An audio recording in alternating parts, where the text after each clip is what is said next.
Hello, everybody, and welcome back to Plant This Seed. You got Nathan, you got Cameron, and we're here to I have no idea, just make your day a little better, more fun. Ain't that right, Cameron? Yes. How's your week going? All right. Just went to Brad's house last night, and besides that, I've just been playing a lot of Red Dead Redemption 2. That's all I've been spending my time doing. I never actually finished that game. Great game, really long game though. Yeah, I was like looking at the Game Pass, and it's on there for this month. Mm-hmm. So I was like, okay, I'll download it and play it, and I'm like 70% through. Nice. I'm also a little jealous now that you got to go to Brad's. I didn't get invited to Brad's. Yeah, it was fun. There's more seniors than I thought there would be, but that's good though. I expected like there to be the four of us, mm-hmm. but then some other people were there too. But it was cool. Nice. I'm a senior citizen.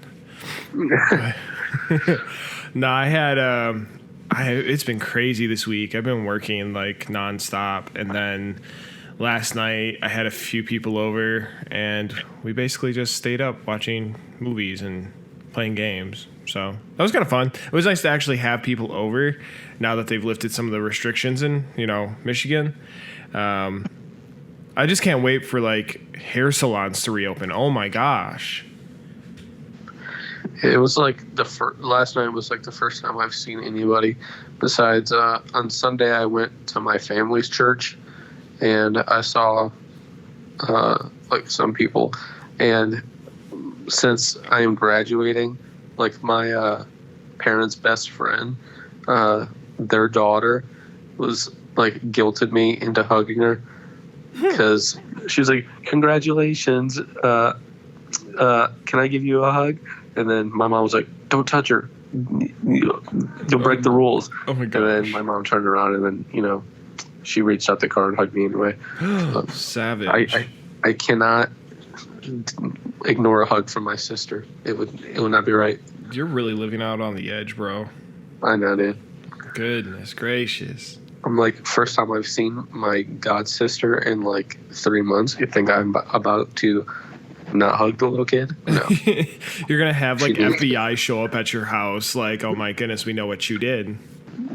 Yeah, I'm about to get arrested right away. Well, let's dive right into this here. This quiz question, very fun. I still can't. I want to know how this is the case for this country, but what is the national animal of Scotland? And the hint is it's not a red deer, as in Ireland. People often mix up the two. Cameron, what is the national animal of Scotland? Something beautiful. It is a unicorn. And despite the fact, well, maybe not fact, it is a myth. And it is not proven to be a real creature. You're lying. Yet they have it as their national animal, because myths are actually super popular in Scotland. Like, they take them very seriously, and they have one as their national creature, national animal. And I'm surprised that they don't get made fun of, because I've never heard of it until now. But a unicorn is their national animal, and I don't understand how they came up with that. Like, we have a deer in Ireland, we have an eagle in America, then we have unicorns in Scotland. I want to know, like, was this a single person's like decree that they would have the unicorn as their national animal, or was this like a committee, like a group of people who collectively were like, we need to pick a national animal, and everybody said, oh, obviously it has to be the unicorn, like not even question, just clearly Obvious. Yeah. I wonder what other animals were on their like listing of things that were possibilities, like maybe like, I don't know, what are some other mythical creatures? Just a straight up dragon. Yeah, this is a fire-breathing dragon. And then you probably had at least one person who was like, I don't know if I really agree with all of those. How about a kitten? Or something? I don't know. Unicorn. I mean, a unicorn seems pretty dope, though. Like, it seems pretty strong. You know, it could have been worse. They could have picked, like, a worm. That's kind of nasty. But... yeah, a worm. A worm, yeah. So, okay. So, speaking of odd animals. So, like... national animals of Scotland being the unicorn, and just kind of piggybacking on just weird animals. I found 2 current events this week, and both are Florida news about animals, which I don't know what is going on in Florida with their animals or what. We had a couple episodes ago, we talked about birds that were like waking people up and keeping neighborhoods I don't know, made neighborhoods go crazy and stuff.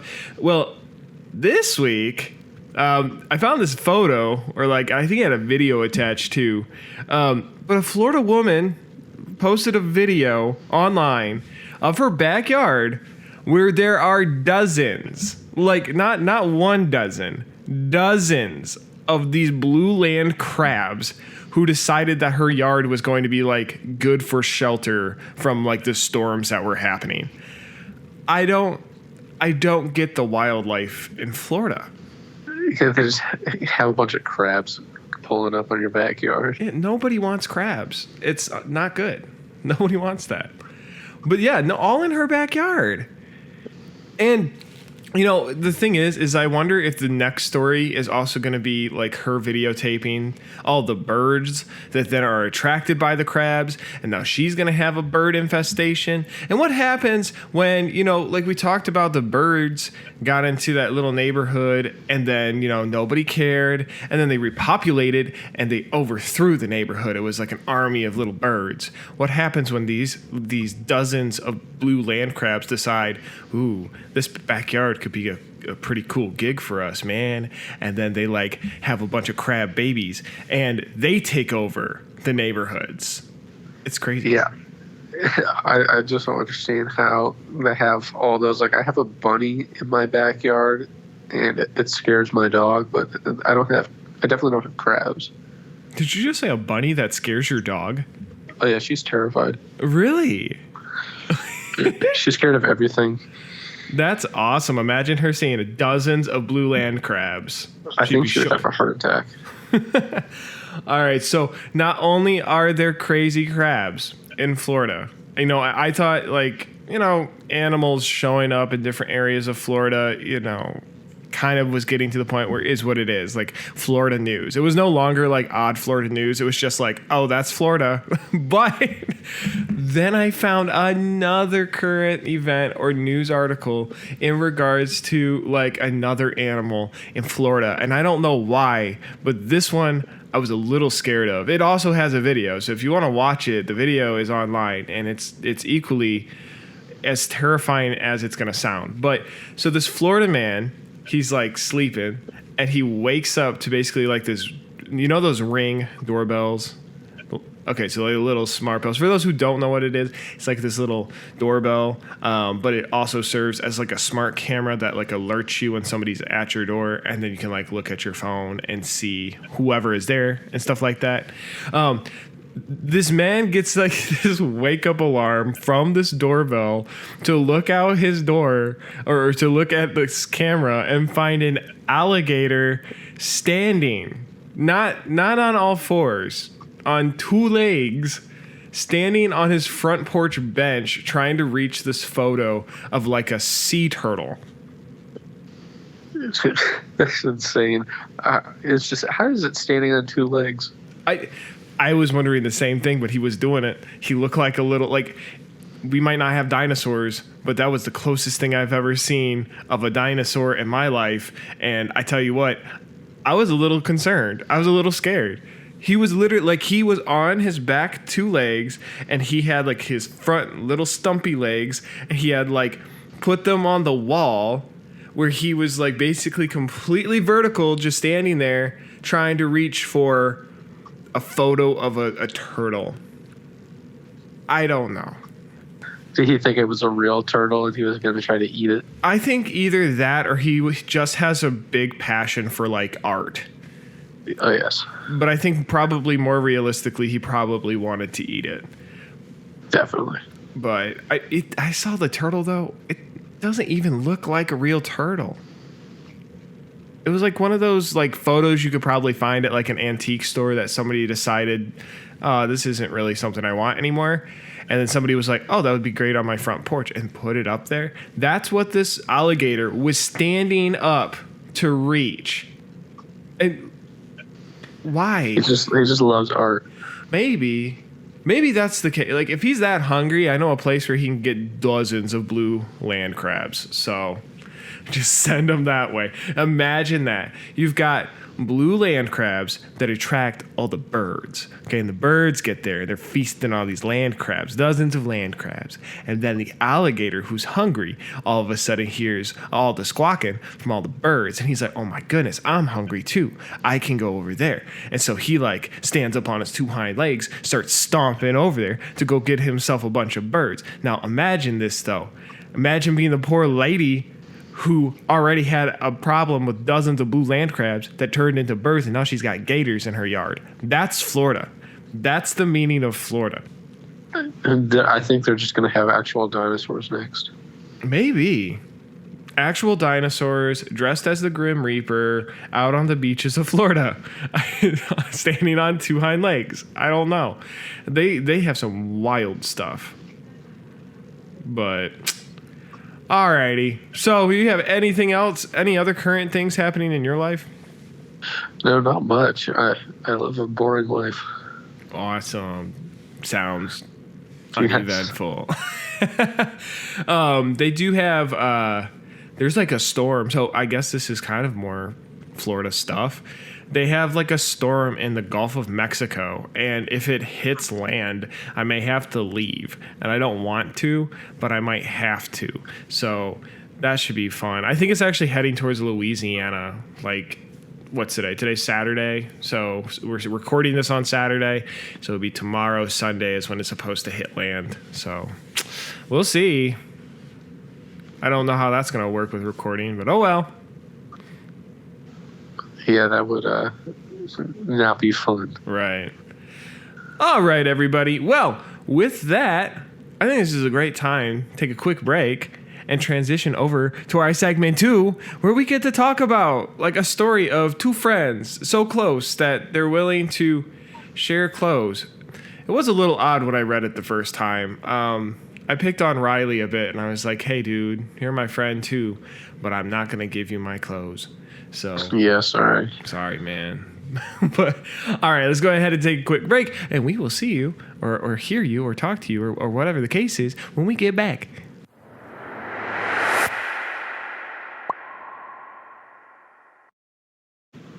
Hello, everybody, and welcome back to Plant the Seed. You still got Nathan, you still got Cameron. We're still here, so hello.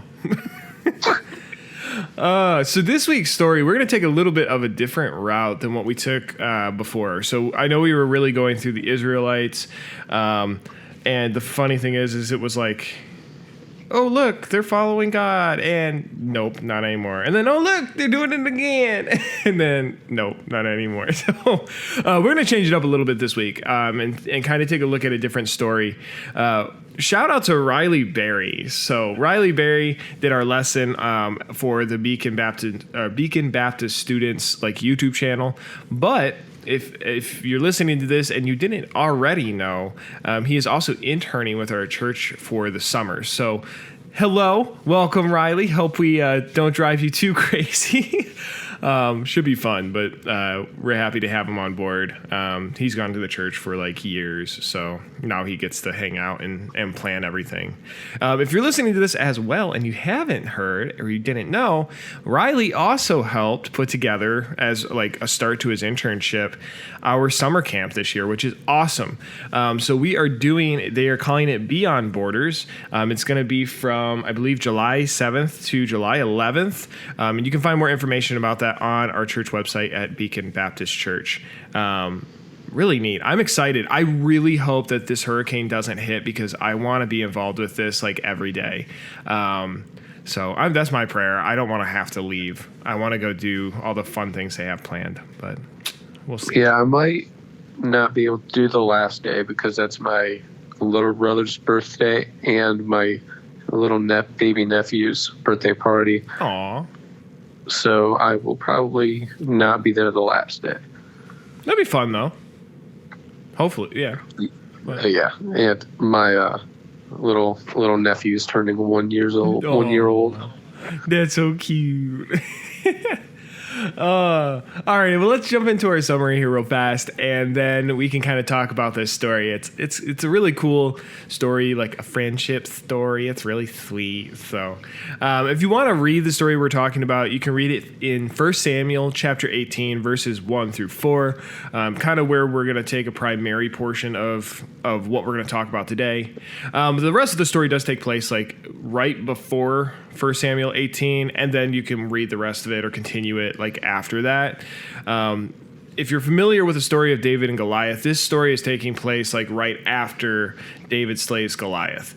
So here's our summary for you here. It says, after having slain Goliath, David gets an opportunity to leave his family to work with the king. As a result, David meets another believer in Christ named Jonathan, who is the current heir to the throne, who he becomes close friends with. Having recognized David would one day be king as God intended, Jonathan willingly gives David his clothes and other possessions out of respect and humility to God's plan. So, right off the bat, like I said before our break here, I don't necessarily know if I would give you my clothes, Cameron. I love you, but I think I'm going to keep those. I mean, unless that's really part of God's plan, I don't really feel like that's the case. But there is a huge significance here if you've not heard the story before and you're hearing this for the first time. Jonathan is like a king. Like, he is next in line to be king. So his clothes like really symbolize that. So giving that to David in that time period was like a symbolization of like humility, like literally just saying, I understand that this is the role that God has for you, and I'm going to be there for you. So Jonathan, who was basically going to assume power, was willing to give up everything to follow God's plan. Cameron, when it comes to like your own life, would you say that you would do the same? I would like to say I would do the same, but honestly, I think I would have a hard time like giving up everything to follow God's plan, even though I have done that, but not to that extreme. I planned on like going to Central Michigan University to pursue a career in film, which I am still going to try to do film, but then I felt like God wanted me to go to Boston. When I visited there, I was like, this place seems right for me. I can do a lot here. Sure. And work with the church, and it's a great college. So I was like, I do want to go to CMU, but I feel like I should go to Boston. So now I'm going to Boston. Nice. So, with that being the case, like, are there any other times where you've sacrificed something of your own to obey God's leading? So in that case, it would be college. And you probably may or may not have seen these effects of going to that college. That's where you feel God's leading you. But if you have, what's that been like? Like, basically following that lead that God has and kind of making sacrifices. Yeah, it's like, at first I was a little scared, but then, I realized it is going to be best for me in the end, and just better overall than what I planned to do.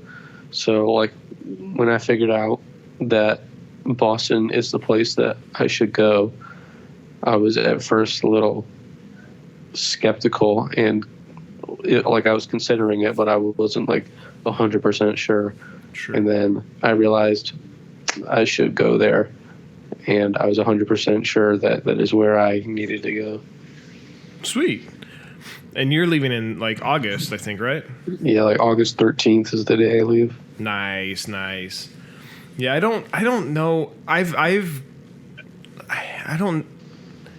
I've made a lot of decisions, at least at times in both regards, of like made decisions where I felt like it at the time it was too hard to give whatever it was up that I felt like God was asking me to give up. And the results of those a lot of times were me just being very like unhappy or unsatisfied in life. Like I got what I wanted, but it wasn't like the best thing. And I feel like that's what God was trying to provide me, was, even though I didn't understand it at the time, like the best thing for my life. So I feel like that fear that we get of not wanting to do something different or not wanting to give something up is oftentimes what holds us back from being able to let God really use, those opportunities or do something that's just kind of like really crazy. And especially like in the story of Jonathan and David, like, Jonathan understanding where God was going to place David and being willing to just kind of put his hands up and follow wherever God was leading, kind of gets to experience that, with David, gets to kind of see that unfold. And I feel like in a lot of cases, even in our own lives, if we're holding on to everything and we're not willing to make any sacrifices to provide to somebody else or to do something for God, we end up missing out on those opportunities to see where God works. And those are like the coolest opportunities. Yeah.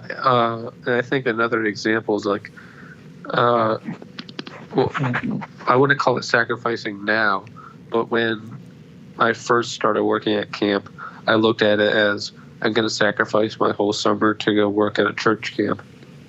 And if I didn't do that, I would have missed out on like the greatest thing ever, because I think Chautauqua is the best place on earth. And they're like my favorite people that I've ever met. And if I didn't surrender to, because at first I was like, I don't really want to sacrifice my summer. And then I got there and I was like, this is definitely where I'm supposed to be. And it was the best experience ever. I worked there for a few years. Sure. It was great. Yeah, I think I've, like, in most cases, in those times between whether I sacrifice or am willing to sacrifice something for God versus trying to hold on to that, that initial thought of, oh my gosh, I'm going to have to give up this or I'm going to have to do that is maybe scary. But like, as soon as I do it, like to your point, you realize, wow, had I not done what God was wanting to line up for me, I would have missed out on all of these different opportunities. For you, that was like Camp Chautauqua. For me, that's like working with teens, or, I used to work with children's ministries and stuff like that. And I would have missed out on all of that had I just been like, nope, don't want to, don't want to make that sacrifice, don't want to lose things. I'm comfortable where I am. So, but, to kind of piggyback on that idea, I think in general, like sometimes I think we as people just get caught up or almost like too comfortable with the blessings that God has provided us, that we sometimes forget to use those blessings to bless others. One person I used to work with told me once that God blesses us so that we can bless others. And I thought that was really cool. Like, it basically means that, like, God doesn't necessarily just bless you for you to hoard those blessings and keep it for yourself. If you can take those blessings and share or give that to somebody else as well, I think we should really do that. And you see that with like Jonathan, he's an heir to the throne. He's in line to be king. And you have David, who was a shepherd. So you got like top of the food chain and then like the lowest bottom, area. And yet Jonathan was still willing to take the blessings that God was giving him to bless David, regardless of who he was. So what are some ways that you can or have used the blessings you've received to bless somebody else? I definitely say, not personally for me, but like the blessings of people's jobs and being able to afford to give tithes and offering can help bless the church and whoever we're sending the money to, whether it be a missionary or like the children in need in like third world countries. And personally, I have not started giving to tithes yet, especially now that Corona's going on. But I think a way that I could personally like give give back or like use my blessings to bless other people is like the blessing of, as I said earlier, working at camp. I could use that and use the gift that I've been given of a job at a great camp to lead other kids to Christ. And I think like this past summer, like 500 some people got saved. I'm not sure on the exact number, but it was a lot of kids. Nice. Yeah, I like what you said in regards to like using what's been gifted to you to do something for somebody else, because I think it's so critical that, you know, I think a lot of cases, what I mean by like people get so comfortable is that we're willing to just take all the blessings that God gives us and then we don't do anything with it past that point. Or we like think to ourselves, like, I can't give tithe because I don't make any kind of financial income, so I don't have anything to give. And then we just sit back and we say like, oh, well, okay, I guess now I just wait. And even if you don't have like money, or if you don't have a certain talent that maybe somebody else has, it doesn't necessarily mean that you're not blessed. It doesn't mean that you don't necessarily have something special that you can do for somebody else or to do for the honor and glory of God. Sometimes it just means that you got to figure out what it is that you've been blessed with. You know, I feel like so many times we as people like look at other people and we go, oh my word, you know, they got, you know, all this other stuff. Look at how good they are. If I had that, I'd do this. Well, you don't have that. That's the reality of it. You know, take a look at what you do have, because even in the things that you do have, you can use that for God. For example, a really simple one that people, I think, like everybody can do, give your time. You know, go in and help somebody with their lawn, or, you know, say hello. You know, it's amazing what just saying hello or asking somebody how they're doing can do to strengthen a relationship and be, you know, maybe not a major sacrifice in life, but be a sacrifice of your time to bless somebody else who may need it. So there's all kinds of stuff.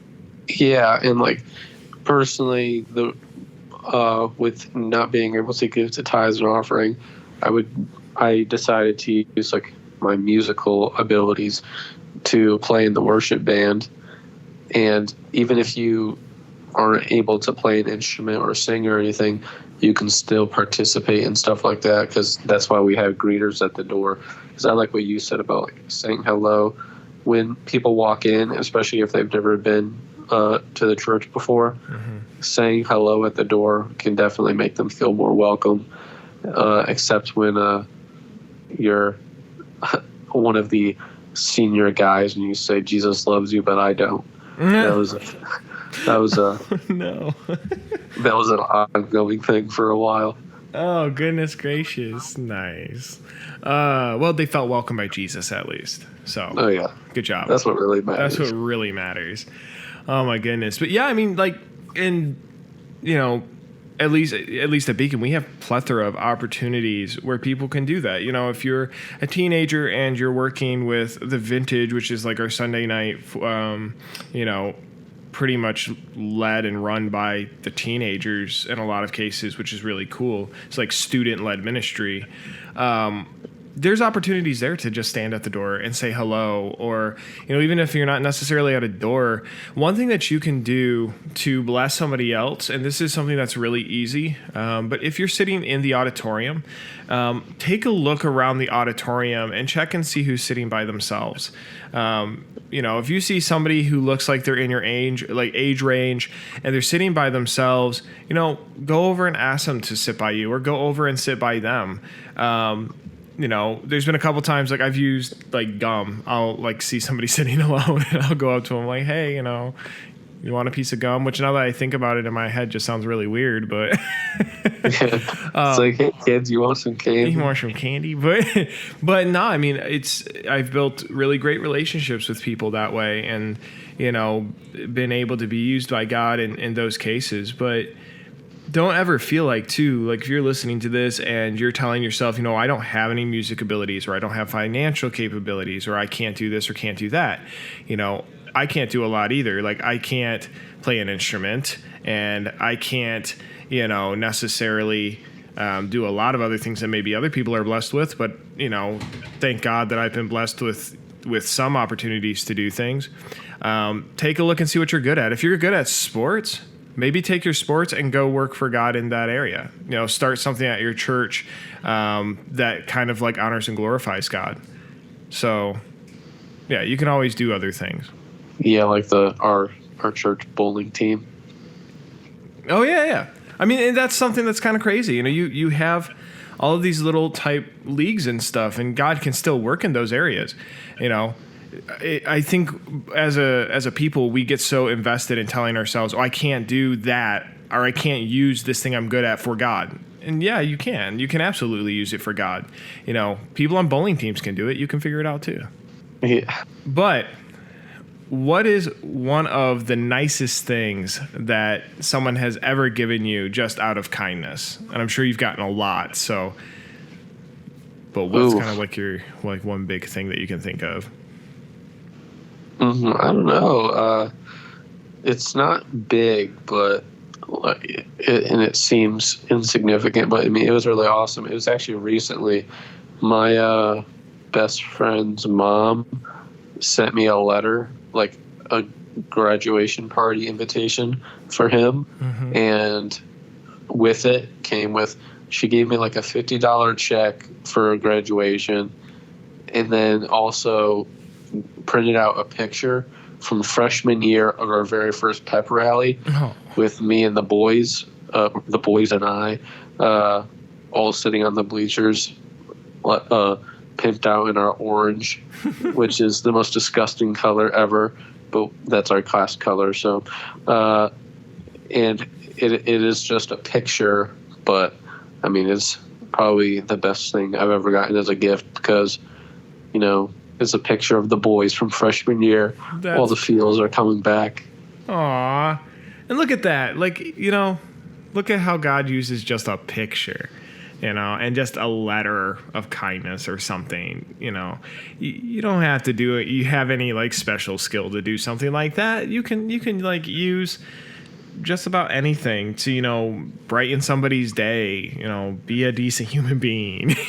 Oh, yeah. We were talking at Brad's last night, and Gracie had like this suggestion for this game where like we start with one person and they ask a question, and then everybody in the circle answers that, and then the next person in line asks a question, and then we all answer it.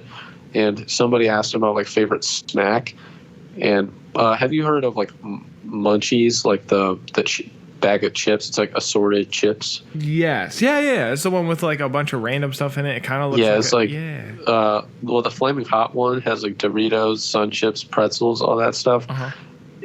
Like that would be the kindest thing. If somebody gave that to me, I'd probably just propose right there.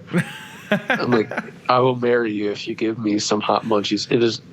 I'm in love with them. They're so good. I have a bag sitting next to me as we speak. Oh my goodness. You hear that, ladies? If you're looking for a good godly man and you want to lock this down, just buy this kid some snacks. You're set for life.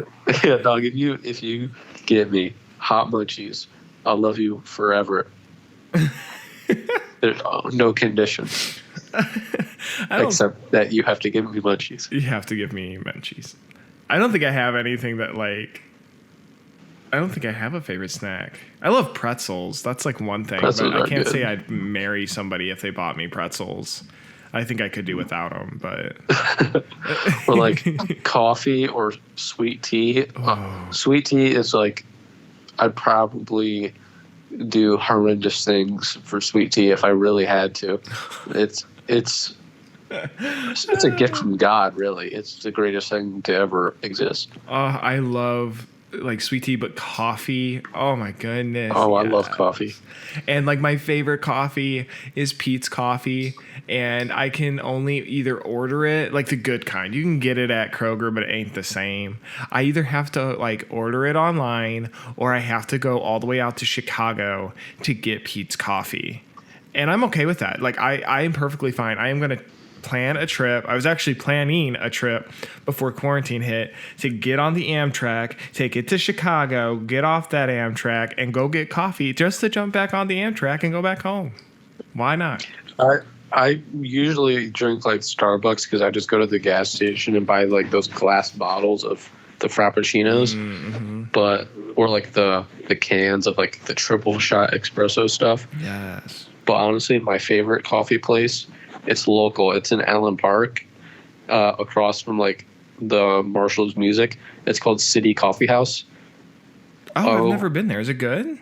Oh yeah, my cousin used to work there. Yeah. Before she graduated high school, and I've actually never paid for coffee there because every time I went, she made it for me for free because she worked there. And I don't know if it's just because it was free, but it's the best coffee I've ever had. Well, when we're done with this quarantine and you can leave your house, let me know, and we're gonna go. Are they open? Do you know? Right now? Like, yeah, or is it like still closed for quarantine or something? I mean, restaurants are supposed to be opening up like June 12th or something. Ooh, we're going. I think something like that. And then that will be my act of kindness to you. I will take you out to go. We need to coffee. get Major Tomato and City Coffee House. They're on the same street, so I'm down. We knock both out. And I have a friend that works at Major Tomato, so it's even better. Everybody on the podcast, like, I want to be invited. I'm the Major Tomato. Let's set up a meet and greet thing. Oh my goodness! Yeah, hey, that sounds fun. Hey, if you meet us at Major Tomato or City Coffee House, probably City Coffee House. It's bigger. Let us know if you want to like go get coffee and meet up at these places. Shoot us a DM, message us if you're in the area. Maybe we'll let you know what time we're there, and then you can just kind of like stop by or whatever. That'd be kind of fun. Watch us do that and find out we have more podcast listeners than we thought we did, and we just like cause an issue. That'd be fun. I would say that if you come, I will buy you a coffee. But if I say that, every single person that hears this will probably go to get a free coffee. So I don't know about that. I don't have deep pockets. You may. I'll buy a coffee for the first 5 people. No, yeah, we could do that. There you go. First, like we'll announce it and stuff when we plan on going. But yeah, maybe we'll do that. DM us and like the first like 5 people. Yeah, we'll buy your coffee. That'd be fun. We can afford that. We could do that. Yeah, I can afford 5 people. So, well, yeah, so back to kind of like that question. That's our act of kindness to you. You want coffee? Yeah. There you go. But probably one of the kindest.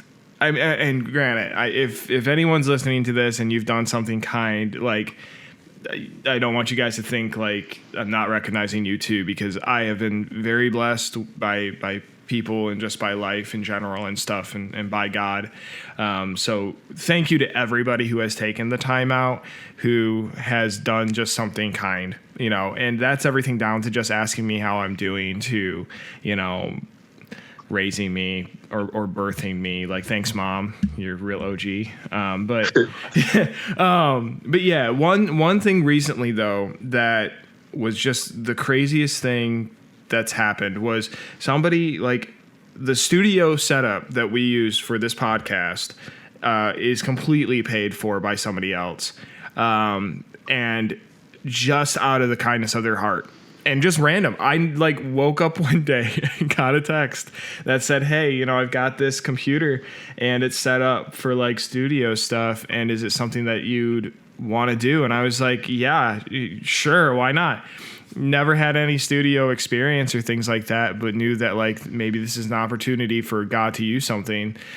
And then, the computer turned into, a monitor, and then the speakers and the microphones and things like that. And then all of a sudden, I started praying to see, okay, God, I've been blessed with this equipment. Now, how can I use this to bless somebody else? And before I knew it, this podcast started rolling out, which is awesome. And so, because somebody's act of kindness or somebody's act of wanting to bless somebody else with the blessings that God had provided them, to me, and then it spiraling from taking that blessing that somebody gave me and wanting to use that to bless somebody else is now blessing other people as well. And you get that spiral of like, if everybody was doing that, take what you're getting as a blessing and share that with somebody else to give them a blessing. You're sending that blessing and that love that God's providing all the way down that chain to tons and tons of people. Where a lot of times that stops, and I think where a lot of times we have a lot of issues in just life in general, is when that process stops. Somebody gets a blessing and they hold on to it, they do nothing with it. And I don't think that's what life was intended for. Yeah, and the amount of times that you just said blessings in the last 60 seconds, that is why the episode title is #blessed. Yeah, bro. There's all over the place. You are being blessed. And I know, let me put it this way. This is coming from somebody who has gone through some hard up and downs and stuff. And I'm not going to make it sound like I had the hardest life, because I definitely did not. But, I definitely went through some things. So I ain't going to make it sound like seeing those blessings is going to be like walking out your front door every morning and just like yawning and going, oh my goodness, look, it's blessings in Jesus. Some days it's not like that. But I promise you, if you open your eyes and you just kind of look around and stuff, there's blessings around you.